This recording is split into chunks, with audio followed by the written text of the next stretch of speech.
ഇന്റർനെറ്റും mobile ഫോണും വന്നതോടെ അല്പം പിന്നോട്ട് പോയ ഒന്നാണ് തപാൽ വകുപ്പ്. എന്നാൽ ഇപ്പോൾ തപാൽ വകുപ്പ് പുതിയ ഡിജിറ്റൽ അഡ്രസ് സംവിധാനം അവതരിപ്പിച്ചിരിക്കുന്നു. ഡിജിപിൻ എന്ന് വിളിക്കുന്ന ഈ സംവിധാനം ഉപയോഗിച്ച് വിലാസങ്ങളുടെ കൃത്യമായ സ്ഥാനം കണ്ടെത്താം. പരമ്പരാഗതമായി ഉപയോഗിക്കുന്ന പിൻകോഡുകൾ വലിയൊരു പ്രദേശത്തെയാണ് പ്രതിനിധീകരിക്കുക. എന്നാൽ 10 അക്ക ഡിജിപിൻ മേൽവിലാസം സ്ഥിതി ചെയ്യുന്ന കൃത്യമായ സ്ഥലം കണ്ടെത്താൻ സഹായിക്കും. നിങ്ങളുടെ ഡിജിപിൻ കണ്ടെത്താൻ സർക്കാർ പ്രത്യേകം വെബ്സൈറ്റ് തയ്യാറാക്കിയിട്ടുണ്ട്. ഈ വെബ്സൈറ്റ് വഴി നിങ്ങൾ താമസിക്കുന്ന സ്ഥലം കണ്ടെത്തി ഡിജിപിൻ മനസ്സിലാക്കാം.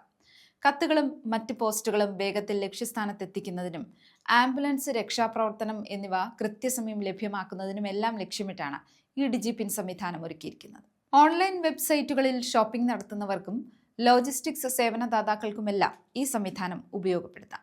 ആമസോൺ, ഫ്ലിപ്കാർട്ട് പോലുള്ള വെബ്സൈറ്റുകളിൽ ഡിജിപിൻ നൽകുന്നത് വഴി ഡെലിവറികൾ അതിവേഗമാക്കാനും സാധിക്കും. ഡിജിപിൻ QR കോഡുകൾ സ്കാൻ ചെയ്താൽ ഗൂഗിൾ മാപ്പ് വഴി ലൊക്കേഷൻ കണ്ടെത്താനും നാവിഗേറ്റ് ചെയ്യാനും കഴിയും. ഡിജിപിൻ ലഭിക്കാനായി dac.indiapost.gov.in എന്ന വെബ്സൈറ്റ് സന്ദർശിക്കാം. നിങ്ങളുടെ ലൊക്കേഷൻ തിരഞ്ഞു കണ്ടുപിടിച്ച് അതിന് മുകളിൽ ക്ലിക്ക് ചെയ്താൽ വലത് ഭാഗത്ത് താഴെയായി ആ സ്ഥാനത്തിന്റെ ഡിജിപിൻ ലഭിക്കും. 4 മീറ്റർ പരിധിയിൽ കൃത്യമായ സ്ഥാനം കണ്ടെത്താനും ഇതുവഴി കഴിയും. IIT ഹൈദരാബാദ്, ARC, ISRO എന്നീ സ്ഥാപനങ്ങളുടെ സഹായത്തോടെയാണ് തപാൽ വകുപ്പ് ഈ സംവിധാനം ഒരുക്കിയിരിക്കുന്നത്.